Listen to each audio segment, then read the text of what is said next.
బావగారు బాగుండారా? బాగానే ఉన్నాను కానీ అది మనం కట్నం ఇస్తానంటే కదా, రూపాయి ఇస్తే. రూపాయి ఇస్తాను. ఇప్పుడు ఉండేది ఆడపిల్ల తండ్రి నేను. రూపాయలు 10 రూపాయలు ఇస్తాను. కాదు మరి పెళ్ళి అయిన తర్వాత 10 రూపాయలు ఇస్తాను బావా. చూడు బా మరిది, నేను ఒప్పుకోను అట్లా. రూపాయి ఇస్తేనే తాళబొట్టు కట్టిస్తాను, లేకపోతే నా కొడుకుని దొరుకుని పోతాను నేను. బావా రూపాయి అప్పు తెచ్చుకున్నాను. రూపాయలు 10 రూపాయలు ఇస్తాను. పెళ్లి నా మీదే మోపినారు. పెళ్లి అయిపోతాను 10 రూపాయలు ఇస్తాను బావా. చూడు బా మరిది, నేను చెప్పేది విను. రూపాయి ఇస్తేనే తాళబొట్టు కడతాడు మా వాడు, లేకపోతే లేదు.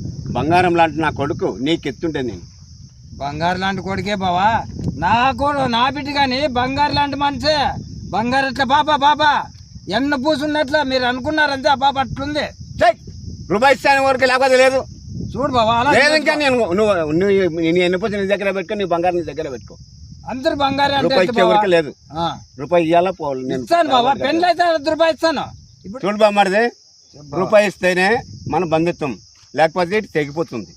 ఆడ 2 రూపాయలు ఇస్తుంటే ఏదో పాత బంధుత్వం కదా అని రూపాయికి ఒప్పుకున్నా నేను. 2 రూపాయలు ఇచ్చేటోళ్ళు నా ఎంట పడినారు. కాదులే బాబా నువ్వు చెప్పినట్లే. కానీ ఇప్పుడు ఆడపిల్లని ఉండదు కాబట్టి నేను ఇడిచిపెట్టేకి రాదు. ఎట్లో పెళ్లి చేసి ఇస్తానులే. కాదులే బావా, రూపాయి ఇస్తాను. కాదులే బావా. ఇక్కడ చూడు, బంధువులు వస్తున్నారు నా బంధువులు.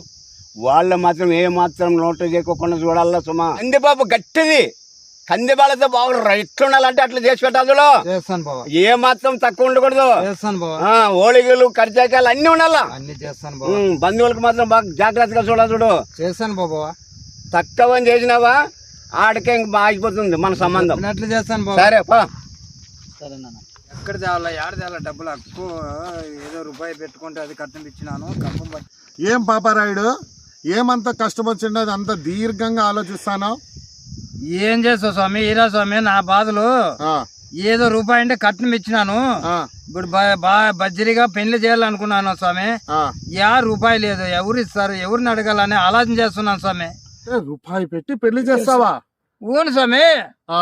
ఇప్పుడు వాళ్ళు బాగా చేయాలి. మాకే ముద్ద, పప్పు, రసము, సాంబారే. మాకు ఓలిగలు కూడా అన్ని చేయాలన్నారు స్వామి. ఎట్లా చేయాలో చెప్పు. అయితే రూపాయి దగ్గర అవుతుంది. అయితే ఇప్పుడు నీ పెళ్లికి రూపాయి కావాలి. రూపాయి కావాలి స్వామి. ఇంతకీ వాళ్ళు కట్నం డబ్బులు ఇచ్చేసినావా? ఇచ్చినా స్వామి. ఇది ఎప్పుడు వచ్చిండ్రి? ఇప్పుడే స్వామి ఆడిపోతున్నారు స్వామి. అన్నా ఏమంటావా? కొంచెం వెయిట్ చేయరా, టైం దగ్గర ఉండద్దా. సరే పాపారాయుడు, నువ్వు బాధపడద్దు. సరే స్వామి. బిడ్డ పెళ్లికి రూపాయి మేము తెచ్చిస్తాము. సరే స్వామి. సరేనా? సరే స్వామి. అరే అవును, టైం అయింది. చెప్తా.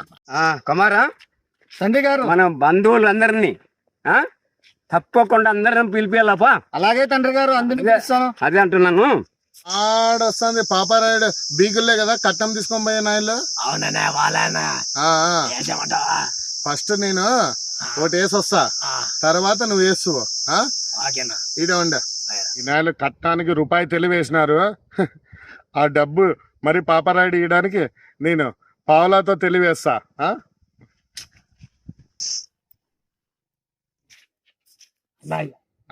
ఏందన్నా ఏమో చేసేస్తావు అక్కడ? ఒరే, నువ్వు ఎప్పటి నుంచి వేసేయాలంటున్నావు కదా. ఆ నాయలు ఇద్దరు ఆడ వంగుతారు. వంగితే లేసే లోపల నువ్వు వేసేయి.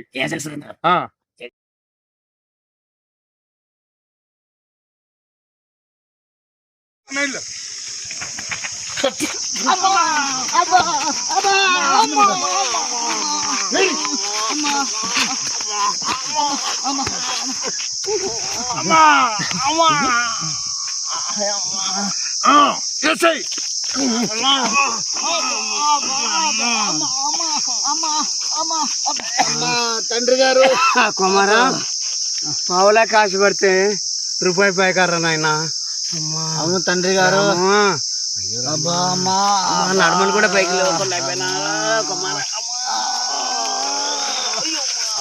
తండ్రి గారు. ఇప్పుడు పెళ్ళి ఎట్లా లేదా నాయన? ఇప్పటికే నడాలు ఇరిగినాయి. ఉండే సుడుకులు కూడా ఇరుగొడతారు వాళ్ళు. ఇక లక్షణంగా ఆమెకు పోయి తాళబొట్టి కట్టుకొని నీ పెళ్ళాంని ఎంటి పెట్టుకుంటారు నాయన.